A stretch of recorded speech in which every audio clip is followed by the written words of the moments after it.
নমস্কার বন্ধুরা, আমার নাম ডক্টর সঞ্চিতা চ্যাটার্জি, আয়ুর্বেদাচার্য, বিএ এমএস। আজকে আমরা একটা সম্পূর্ণ ভিন্ন ধরনের বিষয় নিয়ে আলোচনা করব।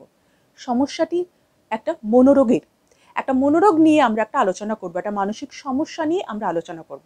সমস্যাটির নাম হলো ওথেলো সিনড্রোম। এই ওথেলো সিনড্রোম নামটা হয়তো অনেকে শুনেছেন বা হয়তো অনেকে শোনেননি, কারোর কাছে এটা আনকমন। কিন্তু এই সমস্যাটা কিন্তু আমাদের আশেপাশে দেখতে পাওয়া যায়। আমাদের সমাজের মধ্যে এই ধরনের সমস্যায় কিন্তু অনেকেই আক্রান্ত হন, এবং এর সব থেকে বড় কথা হচ্ছে যে মানুষটি এই সমস্যায় আক্রান্ত হয় তার তো কষ্ট হয়, এবং তার সাথে সাথে তার ফ্যামিলিও কিন্তু এতে এফেক্টেড হন তার এই সমস্যার দ্বারা।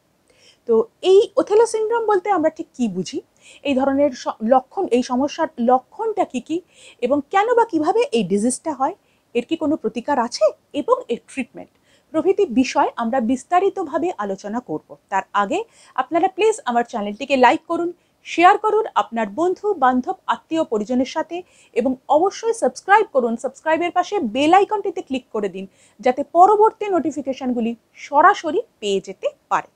ওথেলো সিনড্রোম কাকে বলে সেটা বলার আগে একটা ছোট্ট ঘটনা বলি, যেটা শুনলে আপনারা বুঝতে পারবেন যে অ্যাকচুয়ালি সমস্যাটা কি। কিছুদিন আগে আমার কাছে একজন দম্পতি এসেছিলেন। তো তারা দুজনেই কর্মক্ষেত্রে সুপ্রতিষ্ঠিত, এবং তাদের একটা কলকাতার একটা নামী জায়গায় তারা বসবাস করেন, নিজস্ব ফ্ল্যাট রয়েছে। বিয়ের আগে তারা 5 বছর ধরে একে অপরকে চিনতেন, তারা একে অপরকে ভালোবেসেই বিয়ে করেছেন, সব কিছু ঠিক ছিল। কিন্তু হঠাৎই ভদ্রমহিলা লক্ষ্য করতে থাকেন যে তার স্বামী বিভিন্ন কারণে তাকে সন্দেহ করছে, এবং তার গতিবিধির ওপরে লক্ষ্য করছে, এবং তাকে কন্ট্রোলে রাখার চেষ্টা করছে। অর্থাৎ তিনি কোথায় যাচ্ছেন, কি করছেন, কার সঙ্গে কথা বলছেন, বাড়ি আসতে এত দেরি হচ্ছে কেন, এই ধরনের সমস্যাটা শুরু হয়েছে। এবং ধীরে ধীরে প্রথম দিকে তিনি ব্যাপারটা কতটা গুরুত্ব দেননি, বোঝাবার চেষ্টা করেছেন। কিন্তু দেখা যাচ্ছে যে সমস্যাটা ধীরে ধীরে ধীরে ধীরে বাড়তে থাকছে, এবং একটা সময় সেই ভদ্রলোক তার স্ত্রীকে বলছেন যে তুমি চাকরি ছেড়ে দাও, চাকরি করার দরকার নেই, বাড়িতেই থাকো।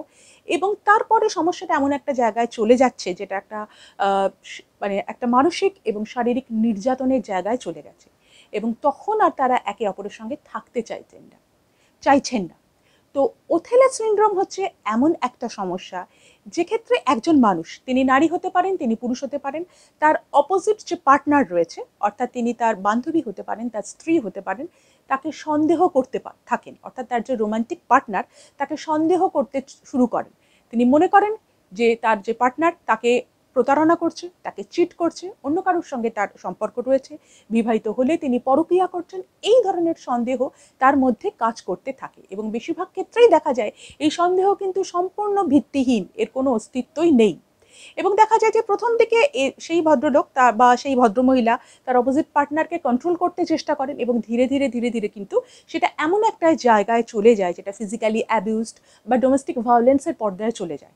শুধুমাত্র দুজনের মধ্যেই তখন সীমাবদ্ধ থাকে না, সেটা পারিবারিক সমস্যা হয়ে যায়। এবং এটা খুব সিভিয়ার পর্যায়ে গেলে তখন হয়তো যিনি আক্রান্ত এই ওথেলো সিনড্রোমে, অপর যে পার্টনার রয়েছে, তাকে খুনের হুমকি দেন, অনেক সময় খুন করে ফেলেছেন, এরকম ঘটনাও দেখা গেছে, এবং তারপরে নিজে আত্মঘাতী হয়েছেন, এরকমও দেখতে পাওয়া যায়। তো ওথেলো সিনড্রোম হচ্ছে এমন একটা জিনিস যাতে একজন মানুষ তার অপোজিট পার্টনার, বিশেষত রোমান্টিক পার্টনারকে সন্দেহ করতে শুরু করেন, এবং সন্দেহের বশবর্তী হয়ে এই ধরনের কাজগুলো করতে থাকেন। ওথেলো সিনড্রোম এই কথাটা 1950 সালে জন টোড নামক একজন ব্রিটিশ মনোবৈজ্ঞানিক এই সমস্যাটাকে সবার সামনে আনেন, এবং এর নাম ওথেলো সিনড্রোম হয়েছে তার কারণ শেক্সপিয়ারের একটি রচনাতে ওথেলো নামক একটি ক্যারেক্টার ছিল। সেই ক্যারেক্টারটি তার স্ত্রী ডেসডিমনাকে ভীষণ ভালোবাসত, কিন্তু তাকে সন্দেহের বশবর্তী হয়ে তাকে খুন করে। সেই জায়গা থেকেই এই নামটা হয়েছে যে ওথেলো সিনড্রোম। যদিও অনেকে মনে করেন যে ওথেলো কিন্তু ওথেলো সিনড্রোমে আক্রান্ত ছিলেন না, তাকে ভুলভাবে পরিচিত করা হয়েছে, তার ফলেই তিনি এই কাজটা করেছিলেন। এবারে বলি যে এই ডিজিজটার লক্ষণগুলো কি কি। দেখুন, এর প্রধান লক্ষণ হচ্ছে যে মানুষটি এই ডিজিজে আক্রান্ত হয়, তিনি তার অপোজিট পার্টনারকে সন্দেহ করতে শুরু করেন, এবং সন্দেহের ফলে তিনি নানা রকম কাজকর্ম করতে থাকেন। প্রথমত তার গতিবিধির ওপরে লক্ষ্য রাখতে শুরু করেন, অর্থাৎ তিনি কোথায় যাচ্ছেন, তিনি কার সঙ্গে কথা বলছেন, তিনি কার সঙ্গে মিশছেন, এই সমস্ত ব্যাপারে। এবং তিনি যখন অফিসে যাচ্ছেন কতটা সময় যাচ্ছেন, আসতে এতটা দেরি হচ্ছে কেন, সেখানে কার সঙ্গে কথা বলছেন, এটা দিয়ে কিন্তু শুরু হয়। তারপর তার ফোন কলকে আড়ি পেতে শুনতে থাকেন, অথবা তার অবর্তমানে তার ফোনের যে কল লিস্ট সেটা চেক করেন, সেখানে যদি কোনো আননোন নাম্বার থাকে সেখানে ফোন করে কোয়ারি করেন, তার বন্ধু বান্ধবদের জিজ্ঞাসা করেন তিনি অন্য কারোর সঙ্গে মিশছে কিনা, অন্য কারোর সঙ্গে কথা বলছে কিনা, তার ব্যবহৃত যে জিনিসপত্র সেগুলো চেক করে দেখতে থাকেন কোনো রকম কোনো ক্লু তিনি পান কিনা। এছাড়া তার সোশ্যাল নেটওয়ার্কিং সেই জায়গাতেও তিনি হস্তক্ষেপ করেন, দেখতে থাকেন কার সঙ্গে তার বন্ধুত্ব রয়েছে, কার সঙ্গে তিনি কথা বলছেন, তিনি যদি তার বন্ধু বান্ধবের সঙ্গে মেশেন কিভাবে মিশছেন, কেন তারা তার বন্ধু, এই ধরনের সন্দেহ কিন্তু তিনি তার অপোজিট পার্টনারকে করতে শুরু করেন। এবং এর সাথে সাথে তিনি যদি কাজ করেন তাকে কাজ করতে বাধা দেওয়া এবং তার সামাজিক গতিবিধি সবকিছুর উপর শর্ত চাপিয়ে দেন এবং তাকে নিজের সম্পত্তি মনে করেন এবং তাকে সম্পূর্ণভাবে নিজের কন্ট্রোলে রাখার চেষ্টা করেন। এবং এর ফলে কিন্তু দেখা যায় যে দাম্পত্য কলহ তৈরি হয় এবং ব্যাপারটা যখন আরো বেশি মাত্রায় চলে যায় তখন সেটা শারীরিক এবং মানসিক নির্যাতনের পর্যায়ে চলে যায়। এবং যে ব্যক্তি ওথেলো সিনড্রোমে আক্রান্ত হয় দেখা যায় তিনি চুপচাপ থাকেন, কারোর সঙ্গে খুব একটা কথা বলেন না, কোথাও তিনি যেতে চান না, তার কারণ তার মনের মধ্যে এই জিনিসটা কিন্তু সবসময় কাজ করছে। এবং এমন একটা জায়গায় চলে যেতে পারে, কিছু কিছু ক্ষেত্রে দেখা গেছে যে সেটা কিন্তু তাকে খুনের হুমকি দেওয়া হচ্ছে বা তাকে খুন করে ফেলছে, এই ধরনের সমস্যা হতে পারে। এবং তাকে যদি বলা হয় যে আপনি সন্দেহ করছেন, সে কিন্তু সেটা কোনোভাবেই স্বীকার করবে না, সম্পূর্ণভাবে অস্বীকার করবে। তিনি যে অসুস্থ সেটাও তিনি বুঝতে পারেন না বা বুঝলেও তিনি সেটা স্বীকার করেন না। এবং যদি প্রমাণিত হয় তার সন্দেহটা ভিত্তিহীন, তাহলেও তিনি সেই সন্দেহটাকে নিয়েই আঁকড়ে থাকেন, তিনি বলেন আমি ঠিক তোমরা ভুল। এই ধরনের যে লক্ষণগুলো কিন্তু ওথেলো সিনড্রোমে আক্রান্ত মানুষের ক্ষেত্রে দেখতে পাওয়া যায়। এবারে বলছি যে ওথেলো সিনড্রোমকে মরবিড জেলাসি বা ডিলিউশনাল জেলাসি বলা হয়, অথবা প্যাথোলজিক্যাল জেলাসিও এটাকে বলা হয়। এবার ঠিক কি কারণে এই ডিজিজটা হয়, দেখুন কি কারণে এটা হয় সম্পূর্ণভাবে এটা কিন্তু এখনো বলা সম্ভব হয়নি। তবে দেখা গেছে যে এই ধরনের সমস্যাটা যাদের হয় তাদের হয়তো অন্য কোনো মানসিক সমস্যা ছিল বা রয়েছে, যেরকম স্কিজোফেনিয়া অথবা তার bipolar disorder, behavioural disorder, brain disorder, depression, এই ধরনের সমস্যাগুলো কিন্তু তার মধ্যে রয়েছে। অথবা কোনো রকম কোনো অ্যাডিকশনের সঙ্গে তিনি জড়িত, হয়তো অ্যালকোহলিজম অথবা কোকেন বা এই ধরনের কোনো ড্রাগ তিনি নিয়ে রয়েছেন, এই ধরনের সমস্যাগুলো কিন্তু তার মধ্যে রয়েছে। এই ওথেলো সিনড্রোম বংশগত রোগ কিনা সেটাও সম্পূর্ণভাবে বলা সম্ভব হয়নি।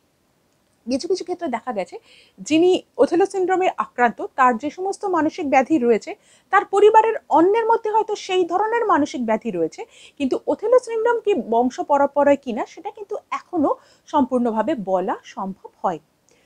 স্ত্রী পুরুষ উভয় এই রোগে আক্রান্ত হতে পারেন। সাধারণত 18-20 বছর থেকে এই ডিজিজটা শুরু হয়, এই সমস্যাটা শুরু হয় এবং বৃদ্ধ বয়সেও এই সমস্যাটা থাকতে পারে।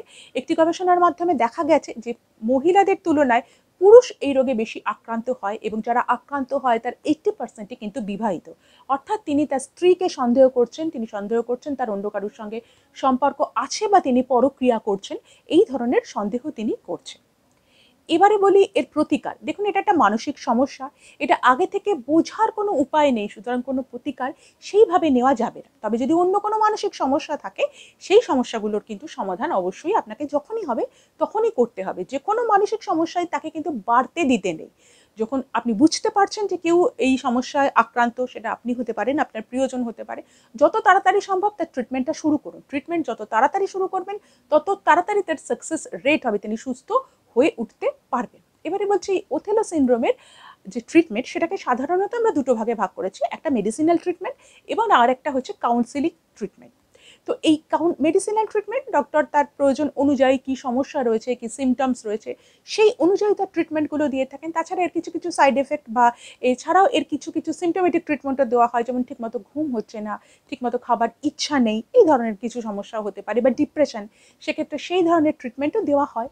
আর কাউন্সিলিংয়ের মধ্যে যেটা তার সাইকোথেরাপি, যেটা তার মধ্যে তাকে প্রথমত তাকে কাউন্সিলিং করতে হয়, তাকে বোঝাতে হয় যে তার সমস্যা সেটা ভিত্তিহীন, তিনি যেটা মনে করছেন সেটা কখনোই নয়, এবং এই সমস্ত মানুষের মধ্যে একটা নিরাপত্তাহীনতা কাজ করে, একটা আত্মবিশ্বাসের অভাব হয়, মনে করে যে তার প্রিয়জন তাকে ছেড়ে চলে যাবে, সে তার প্রিয়জনকে হারিয়ে ফেলবে, এই জায়গা থেকেই কিন্তু সমস্যাটা শুরু হয়। এবং ট্রিটমেন্টটা ঠিক সেই জায়গাতেই করতে হবে, তাকে বোঝাতে হবে যে তার প্রিয়জন তাকে ছেড়ে যাবে না, তার পাশেই রয়েছে এবং তিনি অহেতুক তাকে সন্দেহ করছেন, করে তার নিজের যে পরিবারের মধ্যে একটা সমস্যা সৃষ্টি করছে। এবং সেই সাথে সাথে কগনিটিভ বিহেভিয়ারাল থেরাপিও এক্ষেত্রে ভীষণ ভালো কাজ করে। সেই থেরাপির মাধ্যমে এগুলো একটা সেট মানে কতগুলো সিটিংসের মাধ্যমে হয়। ধীরে ধীরে ধীরে ধীরে তার সঙ্গে কথা বলে তার সমস্যা অনুযায়ী তাকে ট্রিটমেন্টটা কিন্তু দেওয়া হয় এবং তাকে সুস্থ করে তোলা হয়। এবং এক্ষেত্রে আরেকটা কথা বলবো, যখন যে কোনো সমস্যার ক্ষেত্রে কিন্তু পরিবারের একটা ভীষণ বড় ভূমিকা রয়েছে। কোনো দাম্পত্য সমস্যার মধ্যে কিন্তু পরিবারের একটা ভীষণ বড় ভূমিকা রয়েছে। পরিবারের সবাই যদি তাকে ভালোভাবে সাহায্য করে, তাকে তাকে বোঝাতে থাকে, তাহলে কিন্তু সমস্যাটা সেই জায়গায় যায় না, তাকে কিন্তু সহজেই সুস্থ করে তোলা সম্ভব হয়। এবং পরিবারের সবাই যদি তাকে সাহায্য করে, তাহলে আস্তে আস্তে সে বুঝতে পারে যে তার ভুলটা কোথায় এবং আস্তে আস্তে সে সুস্থ হয়ে উঠবে। দেখুন, এই ওথেলো সিনড্রোম কিন্তু নামটা হয়তো রেয়ার, আপনারা হয়তো শোনেননি বা কেউ কেউ শুনেছেন, কিন্তু একটু খেয়াল করে দেখুন আপনার আশেপাশে এই ধরনের সমস্যার কথা কিন্তু আপনি অনেক সময় শুনেছেন। এবং বেশিরভাগ ক্ষেত্রে কি হয়, মানুষ এটা ভুগতে থাকে, কষ্ট করতে থাকে, হয়তো অপরজন যা বলছে অশান্তির ভয় সেটাকে মেনে নিচ্ছে, কিন্তু সেটা কিন্তু তার ট্রিটমেন্ট হচ্ছে না। তাকে ট্রিটমেন্ট করাটা দরকার, তার সমস্যাটা কোথায় বোঝা দরকার, তবেই তিনি সুস্থ হয়ে উঠতে পারবেন। নাহলে কিন্তু একটা বিপজ্জনক কিছু ঘটে যাওয়ার সম্ভাবনা থাকে। কাজেই বন্ধুরা, এই ব্যাপারটা একটু খেয়াল রাখবেন। যদি কখনো দেখেন কেউ এই বিষয়ে আক্রান্ত, তাকে সাহায্য করুন, তাকে বোঝাবার চেষ্টা করুন, তাকে সুস্থ হতে সাহায্য করুন। আজ এই অবধি। ভালো থাকবেন, সুস্থ থাকবেন। নমস্কার।